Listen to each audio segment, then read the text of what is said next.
High বন্ধুরা, আমি আবার তোমাদের সামনে চলে এলাম, আবার রান্না নিয়ে হাজির হলাম। তো এখানে দেখো আমি আলু আর ক্যাপসিকাম বেশ ভালো করে তেল দিয়ে নাড়াচাড়া করে ভেজে নিয়েছি। তো এর মধ্যে আমি সর্ষে ফোড়ন দিয়েছি আর লঙ্কা, কাঁচা লঙ্কা কেটে কেটে দিয়েছি। তো কাঁচা লঙ্কাতে আর ক্যাপসিকাম আর আলু তিনটেকে ভেজে নিয়েছি খুব সুন্দর করে লাল লাল করে। তো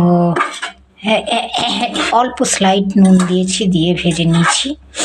তো আর এখানে আমি সয়াবিনকে জলে ভিজিয়ে রেখে এর মধ্যে এই তড়কা মশলা দিয়ে মাখিয়ে নেব। তো এটা অনেকক্ষণই রেখেছি আমি। তো মাখিয়ে নিলে পরে কি এর মধ্যে ঢুকে যাবে মশলাটা সুন্দরভাবে। তো আর কিছু সেরকম মশলা দেব না। এইভাবে ক্যাপসিকাম দিয়ে যদি করা হয় তড়কা মশলা মাখিয়ে, তো সয়াবিনটা দারুণ লাগে খেতে। তো সেই জন্যই তোমাদের মধ্যে শেয়ার করলাম। তো এবার দেখো এটাকে আমি মাখিয়ে নিয়েছি। তো অনেকক্ষণ ধরে আমি এটা রেখে দিয়েছিলাম এর মধ্যে ওই ম্যাশড করে, তাও আবার আরেকবার মাখিয়ে নিলাম।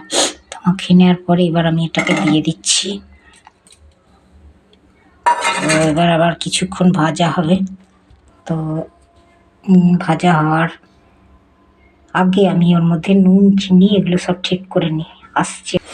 তো আবার চলে এলাম, দেখো এখানে সোয়াবিনটা সেই তড়কা মশলা দিয়ে আমি ভিজিয়ে রেখেছিলাম, সেটাই ফেলে দিয়েছি। তো এটা প্রায় ভাজা ভাজা হয়ে যাচ্ছে আস্তে আস্তে। তো এখানে আমি নিয়ে নিয়েছি হলুদ, নুন, একটু গুড় আর গরম মশলা গুঁড়ো, আর একটা তেজপাতাটা দিয়ে দেবো। আর এগুলো দিয়ে দেবো, এগুলো দিয়ে দিচ্ছি। তো এগুলো দিয়ে দেওয়ার পরে নাড়তে থাকবো আমি। তো আর কিছু সেরকম মশলা এতে দেবো না।